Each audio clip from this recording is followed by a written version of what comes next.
Assalamualaikum warahmatullahi wabarakatuh. Iki ngaji santai-santai nama muhasabah. Muhasabah itu kalau Kiai Jawa maknani itu ngoreksi diri sendiri. Jadi menghitung diri sendiri. Ini pas bidang yang saya tekuni tadi karena Habib Ahmad yang minta kemarin sama ibu saya dari Indonesian Power itu. Ibu Lia, saya turutin sekaligus saya sambil belajar terus tentang muhasabah. Dalam konteks Indonesia, muhasabah itu sudah jadi perilaku ya. Karena dulu orang tua saya, guru-guru saya kalau ngandani itu, bayangkan kalau kamu jadi dia. Jadi misalnya kita mentang-mentang atasan, otoriter sama bawahan, bayangkan kalau kamu jadi yang bawahan itu kayak apa? Laukun tamakanah, kalau orang Arab bilang, bayangkan kalau kamu di posisi dia. Makanya guyonannya orang-orang Indonesia itu kan orang ngaramkan judi gitu, bareng dikasih tahu, tapi yang menang anak jenengan, alhamdulillah. Ternyata ngaramkan itu karena ada anaknya, kalau anaknya yang menang ya seneng. Meskipun itu guyonan, tapi saya punya padanan itu dalam kitab Hikam. Nabi Ibrahim itu Khalilur Rahman, tentu bencinya minta ampun sama yang namanya maksiat. Suatu saat beliau diterbangkan di alam malakut. Itu kalau di Hikam saya halaman 15 juga. Saya masih ingat betul. Mungkin kalau Anda beda halaman karena beda cetakan. Setelah diterbangkan di alam malakut, diperlihatkan sama Allah, ada orang pezina, ada orang syaribul khomri, ada orang mabuk, ada orang macam-macam. Allah tanya sama Nabi Ibrahim, bagaimana pendapat kamu Ibrahim tentang mereka yang maksiat? Kata Nabi Ibrahim, ya Allah, habisi saja mereka. Mereka hidup di bumi engkau, makan rezeki engkau, kemudian mereka tidak taat sama engkau. Singkat cerita, di fase itu, saya ulang lagi, di fase itu Allah nurutin sampai sekian peristiwa, mungkin 3 atau 4. Sudah setelah sekian tahun Nabi Ibrahim lupa peristiwa itu, kemudian beliau diminta menyembelih anaknya. Ini versi kitab Hikam. Memang versinya banyak tentang kenapa Nabi Ibrahim disuruh menyembelih anaknya. Ketika mau menyembelih anaknya, Nabi Ibrahim ragu. Huwa samratu fuadi, anak saya ini buah hati saya, kenapa engkau suruh menyembelih? Terus kata Allah, apa kamu tidak ingat ketika kamu saya angkat di alam malakut, kemudian kamu usul bunuh-bunuh, saya tidak mempertimbangkan usul Anda, tapi kenapa sekarang saya merintahkan kamu mikir gitu? Terus, ya karena ini anak saya ya Allah. Terus kata Allah, rumang samu wong sumpukon mata ini gak gawean kau sing gawe kowe enak wae usul mata ini. Sebenarnya saya yang bikin, kemudian Anda enak aja usul membunuh. Semenjak itu Nabi Ibrahim itu di eranya itu asfaqun nas, orang paling sayang sama manusia. Karena kadang kita keras itu ya kebetulan tuh udah anak kita, ada keluarga kita. Cara orang Jawa itu kan gitu ya, kalau ada perempuan terus macak yang macam-macam pakai sepeda motor cowok, terus wah itu luput suwo, semoga-moga gini. Tapi setelah dikasih tahu, niku ponakane jenengan, semoga-moga selamat. Jadi jangan-jangan kemarin Pak Ahlil Ma'asi itu kebetulan tuh tidak keluarga kita. Kalau keluarga kita yang pernah salah pada kita, semangat kita mintakan maaf. Jangan-jangan kita didikte hukum sosial gitu. Jadi orang yang salah kebetulan tuh orang yang menservis kita, atau keluarga kita, atau orang dekat kita. Jangan-jangan semangat kita mintakan ampun. Tapi kalau sama orang lain kebetulan musuh kita, kita semangatnya minta itu kena adab. Nah ini yang nggak boleh dalam Islam. Islam mengajarkan niru Rasulullah SAW, Nabi itu rahmatal lil alamin. Bahkan kemarin saya ngaji virtual sama beberapa habaib. Ada Habib Ali Al-Jufri dari Mesir, ya. Ada Habib Alwi dari Kuitang, ada Habib Nabil Al-Musawa. Dari sekian habaib itu saya masih ingat diantaranya yang didawuhkan rahmatan lil alamin itu ketika Nabi adzahu qaumuh, disakiti oleh kaumnya, dan itu mereka masih kafir semua. Itu mereka dapat doanya Nabi, Allah mahdi qaumi fa innahum la ya'lamun. Kayak apa baiknya Nabi, orang yang menyakiti, yang melukai, tapi Nabi masih berdoa, Allah mahdi qaumi fa innahum la ya'lamun. Sayyidina Umar dapat doanya Nabi itu ya khina kana kafiran, ketika masih kafir didoakan, Allahumma aizzal Islam bi Umar. Itu ketika masih kafir. Itu pelajaran bagi kita bahwa yang sedang tidak cocok pun itu berdapat doa kita. Ya doa supaya kondisi kita baik. hari tambah baik. Karena agama ini, saya berkali-kali bilang, limangka nayarjuwa hawal yawmal akhir. Agama ini diperuntukkan bagi yang selalu punya harapan pada Allah Subhanahu wa Ta'ala. Saya cerita muhasabah ini tentang hubungan kita dengan Allah. Di Indonesia itu banyak orang fasik, banyak orang nakal. Ya di mana-mana orang nakal itu ya mayoritas, wa aksaruhum fasikun. Ini berkahnya harapan. Mungkin saya kira nakal sok benda, mungkin saya kira sholat sok ben sholat, mungkin sekarang belum sakhok, belum dermawan, suatu saat dermawan. Barokahnya itu kefasikan ini dianggap sementara, sedang fasik, sedang tidak benar. Karena kiai-kiai kita, para guru-guru kita, para habaib utamanya itu mesti bilang semoga husnul khotimah. Nah barokahnya doa itu semoga husnul khotimah itu menjadikan satu pola sosial. Yang sedang fasik ini masih diharapkan jadi lebih baik, jadi lebih, sehingga kita tidak ngambil sikap ekstrim yang ingin menghabisi atau ingin mengadili, tidak, karena selalu kita punya harapan. Dan agama ini limangka nerjuwo hawal yawmal akhir. Bayangkan itu kalau yang nakal itu anak kamu, pasti kamu nggak ingin kan langsung dapat azab, dapat apa. Padahal kita semua jadi tokoh ini abul kulli, bapak dari semuanya. Sehingga ketika Rasulullah SAW jalan-jalan kemudian melihat perempuan sedang menyalakan api. Kalau apinya mati ditiup, anaknya dijauhkan. Nanti kalau sudah jauh dari api, anaknya digendong lagi. Terus kata Rasulullah, matur ke semua sahabat, Aro'aitum anna hadih tarihatan waladaha alan nar. Apa kamu berpendapat bahwa perempuan ini akan melemparkan anaknya ke neraka? Tidak ya Rasulullah. Tidak akan seorang ibu melemparkan anaknya ke api. Terus kata Rasulullah, Allahu arhamu min hadih biwaladiha. Allah lebih rahman, lebih rahim dibanding orang tua ini kepada anaknya. Ini yang harus kita kenalkan terus, kita kampanyakan terus, supaya orang hubungannya dengan Allah itu nyaman, asik. Sehingga dengan demikian selalu ada harapan bahwa yang sedang nakal ini suatu saat tobat. Kita tidak boleh menghukumi pasti begini, pasti gini, itu tidak wilayah kita. Itu juga yang dicontohkan Rasulullah SAW. Secara lahir Nabi itu nggak berkenan sama Wahsy, karena Wahsy itu salahnya salah fatal, karena membunuh ahabban nasi ila Rasulillah, yaitu membunuh Sayyid Hamzah. Jadi ketika Wahsy tobat, Nabi itu terima tobatnya. Dan ketika beliau dengan basariyahnya nggak siap ketemu Wahsy karena harus ingat Sayyid Hamzah, basariyahnya diturutin. Oke, kamu iman, saya turutin, tapi jangan sering ketemu saya, karena kalau ketemu kamu saya masih ingat sama paman saya Sayyid Hamzah. Kita bisa ngelola seperti itu. Kita tidak cocok sama orang, bagaimanapun mereka umatur Rasulullah SAW, kita tetap mencintai mereka.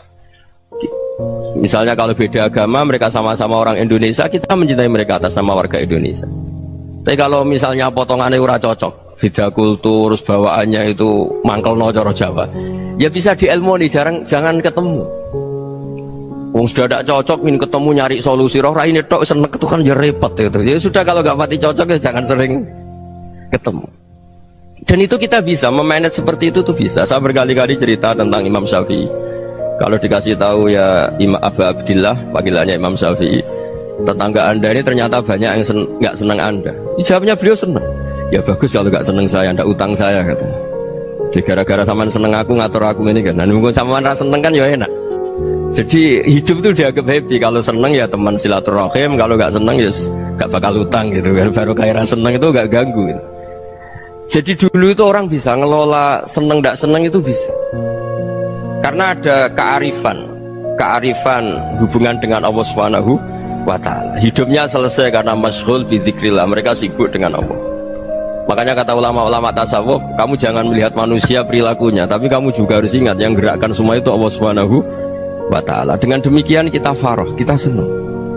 Makanya Nabi kalau ngutus Anas bin Malik kemudian nggak kesampaian yang diinginkan karena Anas main, ketika garwa-garwani Nabi agak tersinggung, Nabi andaikan Allah menghendaki yang saya inginkan kesampaian, pasti itu kesampaian. Jadi dianggap kegagalan Anas gak manggil yang dituju Nabi itu ya kersane Allah, ya enteng saja. Sayyidina Ali lebih parah lagi yang dialamin. Itu dalam beliau kalau dipanggil itu gak cepet-cepet ke sana. Ketika ditanya, kenapa kamu tak panggil gak cepet ke saya? Amin tu ukubatak, karena aku tahu engkau orang baik. Orang baik itu pemaaf. Jadi makanya orang-orang soleh dulu itu bodoni itu. Makanya sekarang kalau ada orang bodoh itu mesti dibidik orang soleh. Kalau orang-orang soleh itu kakean husnudzon lagi sering dibodohin. Abdullah bin Umar itu masyhur itu. Kalau ada budaknya sering sholat, sergap sholat itu dimerdekakan. Akhirnya nggak sholat pun pura-pura sholat. Akhirnya juga dimerdekakan. Ketika ditanya, kenapa engkau merdekakan? Padahal mereka sholatnya menipu engkau, kata pembisik-pembisik itu. Man khoda'ana lillah in khoda'na lah. Dia nipu atas nama Allah, berarti saat tertipu juga atas nama Allah, gak masalah dong, semuanya demi Allah Subhanahu wa ta'ala. Jadi ketika kita ketemu mensifati Allah Ta'ala itu ghafir, Allah pemaaf. Jangan kamu gak fair untuk diri kamu nyifati Allah ghafir, pada orang lain Allah kamu sifati syadidul iqab. Jadi Allah kamu atur, kayak MC tadi ngatur saya. Jadi Allah itu apa? Kalau pada saya ghafir, kalau pada musuh saya syadidul iqam. Nah, itu tidak fair. Kalau Anda punya harapan kepada Allah karena Allah Rahman Rahim, Allah Ghafir, sebenarnya Allah pada musuh kita ya bisa saja Allah Ghafir, bisa saja Allah Rahman Rahim. Sehingga kita melihat orang lain yang kita tidak cocok itu ya enteng saja. Itu min ummati Rasulillah sing tanaluhu syafa'atu, tanaluhu sa'atu rahmati, tanaluhu fair. Jangan dengan kita kayak mesti dapat rahmat. Jangan orang lain kayak Allah pasti syadidul iqab, itu tidak boleh. Sehingga ketika ada orang Badui, singkat cerita orang Badui ini kencing di masjid, semua sahabat membentak dia. Yang nggak bentak hanya Nabi dok. Saking mangkalnya orang ini karena semua sahabat bentak kecuali Nabi. Setelah dibenarin Nabi, terus Nabi nyuruh sobu ali dhanuban min ma'in. Setelah disucikan masjid itu, dia berdoa keras sekali. Allahumma arhamni wa Muhammadan wa la tarham ma'ana ahadan. Ya Allah, yang berhak dapat rahmatmu hanya saya dan Nabi Muhammad, yang lainnya jangan gitu. Karena yang lainnya tuh jengkelin, gitu aja saya salah dimarah-marahin gitu. Jadi kalau kamu doa terbatas ya kayak orang Bedui nih, kayak orang Arabi. Apa kata Nabi? Laqad tahajjarta wasi'an. Allah yang rahmatnya luas menjadi kamu sempitkan. Karena kamu mau atur Allah hanya Rahman pada Indonesian Power, pada NU, pada kita, yang orang lain nggak perlu dapat. Itu kan kasihan Islam, karena Islam terus nggak dimiliki semua orang. Allah tidak dimiliki semua orang, Rasulullah tidak dimiliki semua orang, karena di NU, di ormas tertentu, di nggak boleh seperti itu, nggak boleh takhasyar tawasian, kata Nabi, tidak boleh mempersempit zat yang rahmatnya itu luas. Ini semoga etika ini kita pakai di Indonesia. Yang sedang fase kita harapkan lebih baik, yang sedang nggak dapat hidayah kita doakan dapat apa? Hidayah. Masyhur kan, makanya tadi saya mohon sama Habib Ali supaya Habib Ahmad supaya tetap mahalul qiyam tabaruk sama Habib Ali. Di antara doa-doa di Simtud Duror masyhur itu antuqa bilal mudhniba minnah bil ghufran wal musi'a bil ihsan. Jadi harapannya para habaib, para orang-orang baik dulu ya, semoga yang dosa itu dimaafkan, yang sedang salah dibuka, bikin lebih baik. Nabi itu tugasnya juga gitu, wastaghfir li dzambika walil mu'minina wal mu'minat. Nabi itu tugasnya juga memintakan ampun yang sedang salah. Nah ini cobalah jadi etika kita, muhasabah kita. Jadi muhasabah itu cara berpikir kita set, kita pikir ulang. Ternyata semangatnya seorang Nabi itu wastaghfir li dzambika walil mu'minun. Semangatnya itu memintakan ampun. Orang ahli tafsir tahu semua kalau Nabi itu tidak mungkin dosa. Jadi itu khitabun Nabi wa urida bihi ummatu, itu khitab Nabi, tapi yang dimaksud itu umatnya, karena Nabi tidak akan mengalami dzambun, tidak akan mengalami dosa. Sekarang enggak, kadang-kadang kita ini kalau orang lain salah itu semangat. Kalau di perusahaan ada teman salah, apalagi pimpinan salah itu seneng, barokahnya salah bisa ganti kan gitu. Ya, jadi kalau mungkin di dunia tokoh juga gitu, barokahnya ada tokoh salah, kita yang jadi populer sendiri, tidak boleh seperti itu. Kita harus salimus sodri di jami'il muslimin. Jadi ini harus dilatih. Saya tadi matur sama Habib Ahmad, latihan kita jadi hidup. Nabi itu kalau resep jadi wali itu kata Nabi gampang. Kata Nabi, kalau kamu ingin disenangin Allah, ya sudah. Kalau kamu asbahta wa amseta gini-gini, perasaan kamu, kata Nabi, jangan punya perasaan ghil sama orang muslimin. Itu sudah wadzalika min sunnati. Makanya Nabi ngendikan la yablughni ahadun an ahadin syai'an. Ada yang baca la yuballighni ahadun an ahadin syai'an.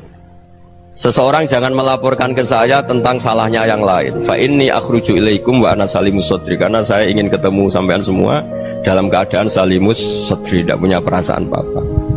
Karena kalau nurutin membisik, nurutin informasi itu ya repot, karena orang pasti sepihak. Ada kiai yang top datang ke kampung-kampung ning desa-desa. Kata yang seneng itu punya akhlak. Wah itu bagus orang besar datang ke kampung-kampung. Kata yang nggak seneng, wah itu jobnya kayak kecil kok diambil, itu kan ya kasihan itu kan sudut pandang. Makanya saya sering bilang, akal kita ini cukup untuk mentasdik Rasulullah SAW. Meskipun perasaan kita kadang orang Jawa itu beda.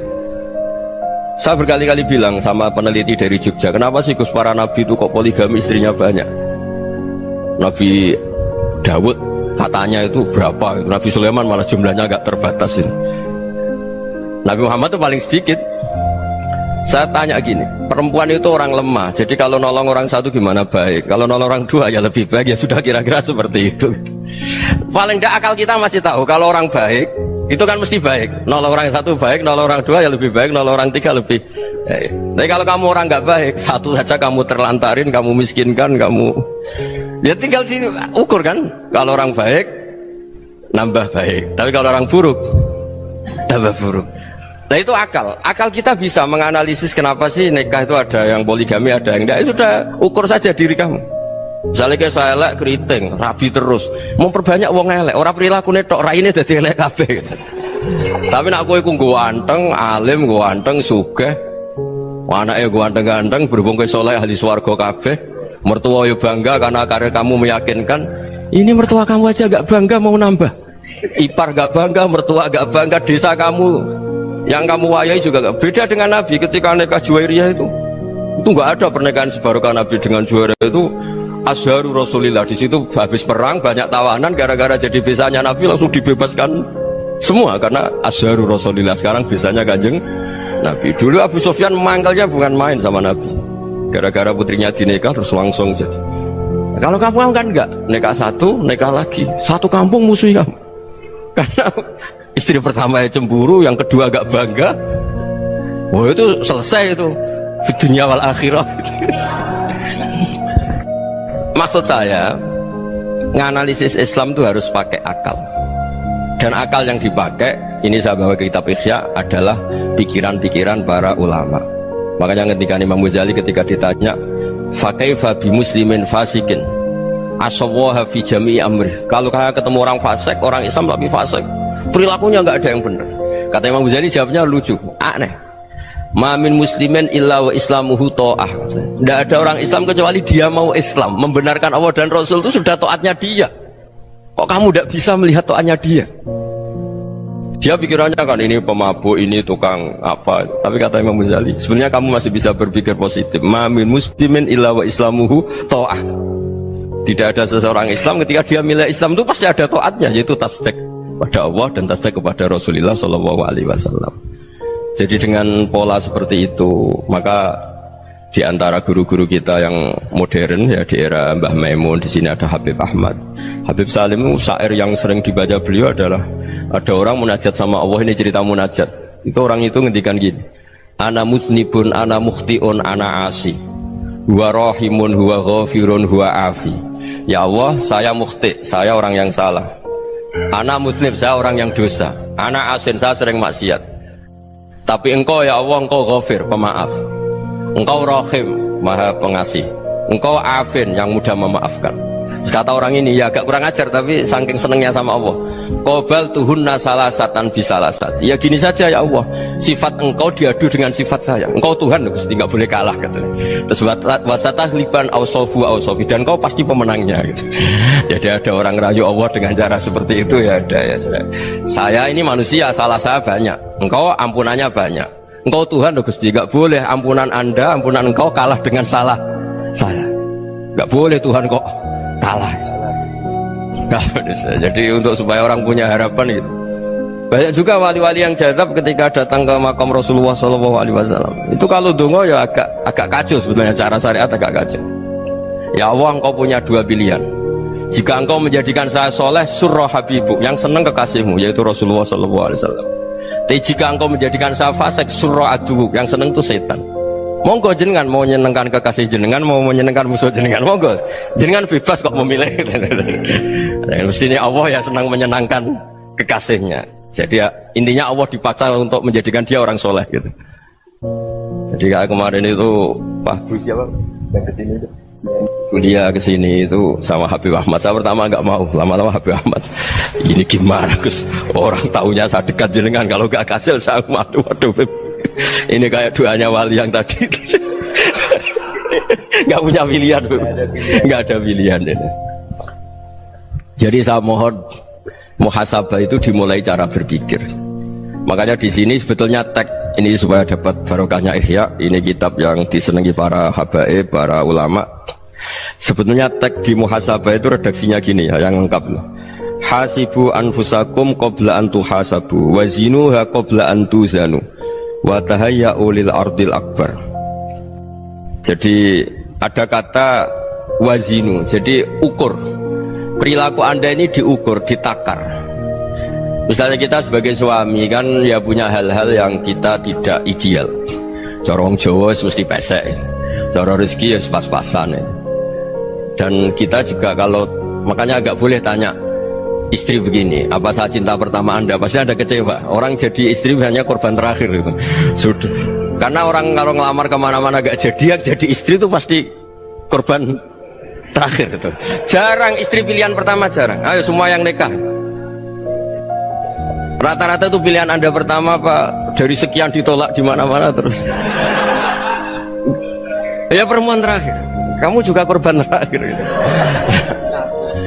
Itu wali-wali dulu kalau ngandani kita itu sederhana.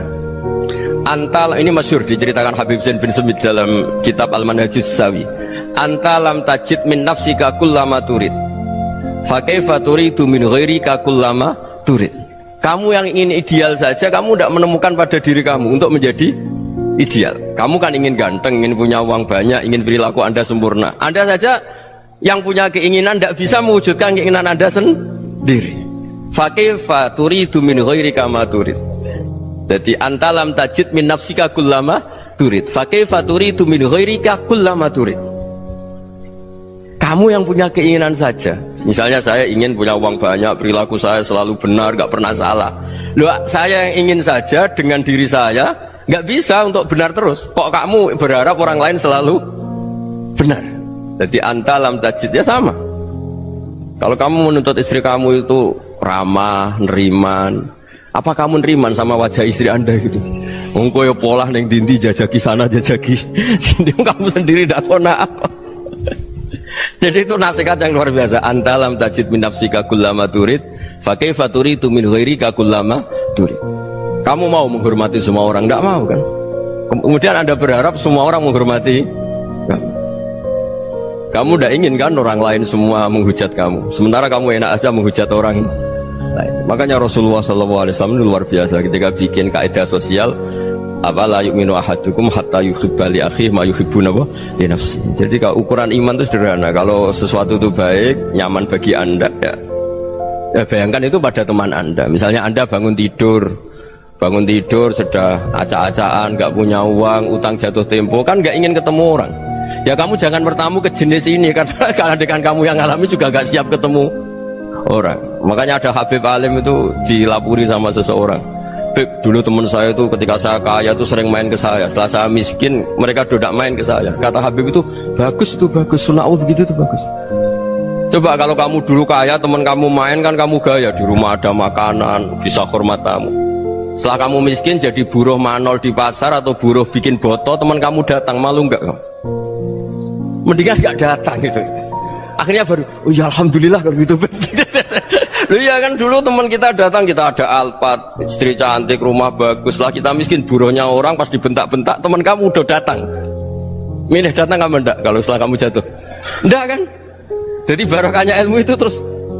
Ya, tapi kadang-kadang orang tuh, wah setelah saya miskin teman-teman enggak kasih ke sini. Ya kalau kamu sudah jatuh, teman-teman kamu ke situ jadi tontonan. Ya mulai sekarang cara berpikir itu dirubah. Dulu yang namanya kiai itu kalau diundang orang itu ya agak-agak senang. Semenjak saya itu agak rubah. Mengundang kiai, ngatur kiai itu tak haram-haramkan ya ada lumayan lah, sekarang itu sudah mulai agak beretika. Dulu itu ngundang tuh tanggalnya ditentukan, jamnya ditentukan, enggak mikir apa kiai saat itu nganggur, enggak. Punya wadifah, enggak. Dia milih tanggal yang dia nganggur, enggak mikir pas itu kiainya nganggur apa, enggak. Ya saya hanya cerita aja, kamu tersinggung ya monggo, boten ya monggo itu kan. Jadi saya mohonlah supaya tadi saya juga matur ke Habib Ahmad. Jadi untuk orang merasa ikut sunnah Rasul itu gampang sekali kata Sayyid Muhammad. Dulu Nabi berpakaian ala daerahnya. Kalau mikot ya pakai mikotu baladi.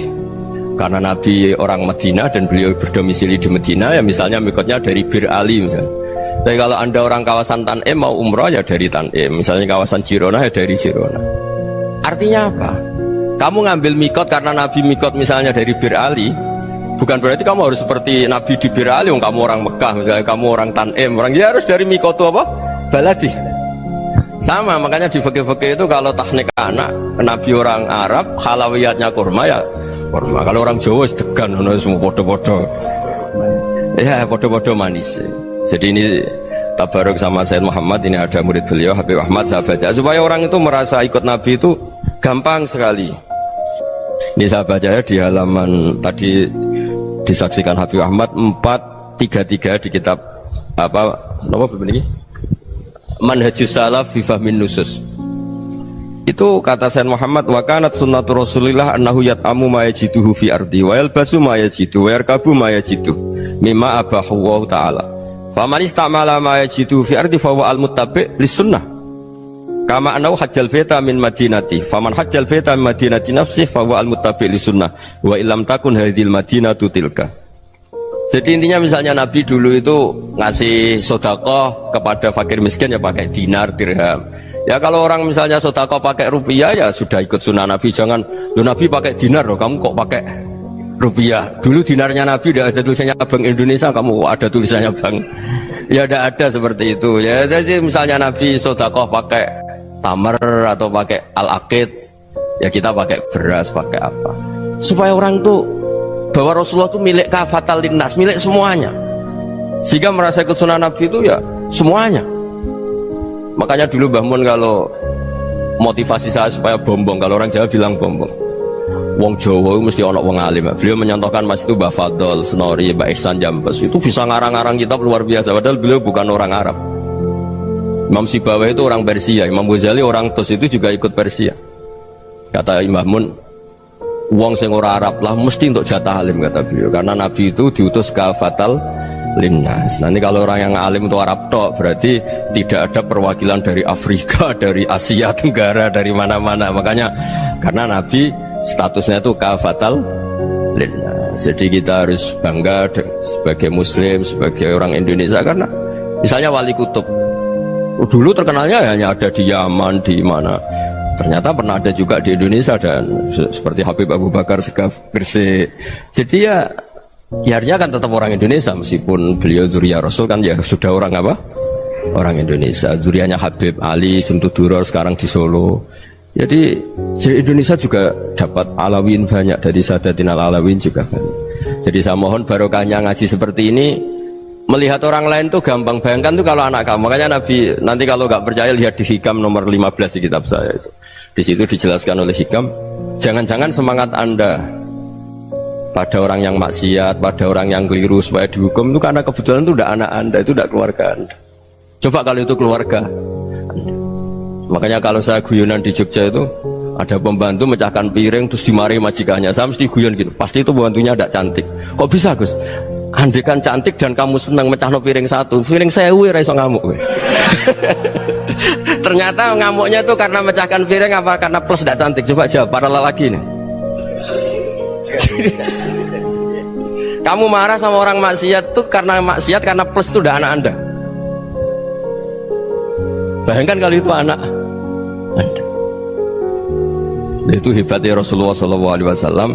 Karena kita yang salah pun kadung umatnya, Nabi tetap ngasih fasilitas syafaati li ahlil kabair min ummati. Kayak apa baiknya Nabi? Nggak ikut maksiat tapi ikut fasilitasi ngasih syafaat. Loh kalau li ahlil ibadah kan wajar, Nabi ketika ini syafaati li ahlil kabair min ummati. Ya karena tadi logika yang dibangun Rasulullah itu logika yang luar biasa. Kita semangat orang lain kena hukuman itu karena kita tidak punya rofah, tidak punya rohmah. Coba kalau Rasulullah yang bil mukminina raufur Rahim. Semangatnya itu mendoakan supaya tobat, mendoakan diampuni. Dan itu juga yang diperintahkan oleh Allah Subhanahu wa taala, wastaghfir li dzambika walil mu'minina wal mu'minat. Ya semoga barokahnya ngaji ini, barokahnya Habib Ahmad, barokahnya Maulid Simtud Duror, barokahnya semua kitab madaih, tiba berjanji semuanya, barokahnya Ikhya, barokahnya Said Muhammad, barokahnya guru kita semua Mbah Maimun, bapak saya. Kita ini ngikuti manhaj, ya, ngikuti apa? Manhaj. Saya sering didhawuhi Mbah Mun, kenapa ihdinas siratal mustaqim bukan siratoka, bukan jalan engkau ya Allah? Karena Allah itu nggak bisa kamu tiru. Allah itu tidak tidur, tidak makan, tidak kesel, tidak capek. Yang bisa ditiru itu siratal ladzina an'amta alaihim. Yang bisa ditiru manusia ya niru manusia. Karena Allah itu tidak bisa ditiru. Makanya ihdinas siratal mustaqim siratal ladzina. Dan niru siapa? Niru guru-guru kita. Termasuk niru cara pandang. Jadi misalnya ada orang awam di rumah itu hanya delok reng, delok tikus liwat, itu kan kayak nganggur. Ora tahajud malah mendelok reng. Melihatnya jangan gitu. Huwa tarokal ma'asiyah. Dia di rumahnya tidak dugem, tidak kemana-mana. Dia berarti malam itu tarkul ma'asi. Tidak nyopet, tidak garong, tidak ke tempat maksiat. Susahnya apa sih husnudzon? Jadi jangan lihat huwa tarkut tahajud, huwa tarokat tahajud, wa taroka qiyamal lail. Oke ya, namanya orang begitu ya tidak tahajud, tidak qiyamul lail. Tapi susahnya apa sih kamu bilang huwa tarokal ma'asiyah? Dia juga meninggalkan maksiat, dan tarkul maksiat itu ibadah. Supaya orang tuh gampang lah husnudzon sama orang muslim. Ini orang mukmin, orang yang luar biasa. Di mata Allah itu orang yang luar biasa. Kayak tadi Imam Ghazali, kalau saya ketemu orang muslim kemudian dia tidak pernah baik, gimana? Kata Imam Ghazali, ma min muslimin illa wa islamuhu ta'ah.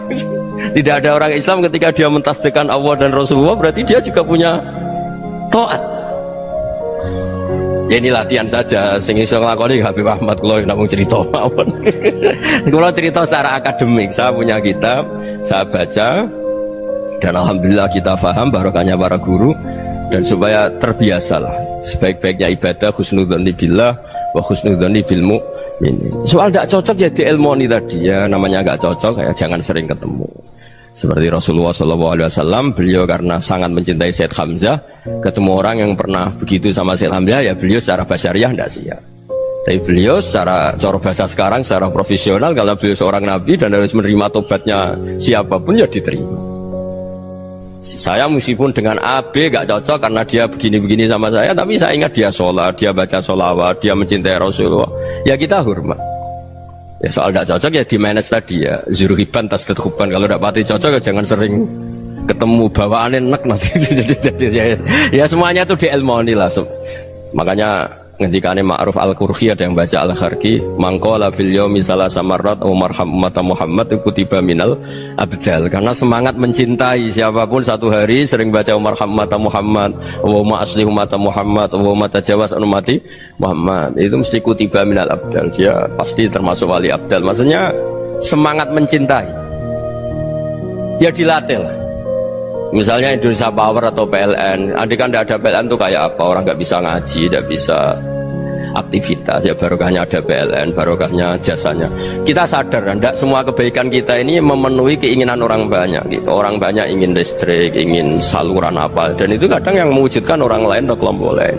Ya karena itu manfaat ke orang lain ya kita doakan. Karena khairunas anfa'uhum linnas. Sehingga kita terbiasalah ngakui orang lain. Seperti semangatnya Rasulullah SAW, semuanya itu didoakan, semuanya diinginkan kebaikannya. Bahkan Nabi gak putus asa sampai di akhirat.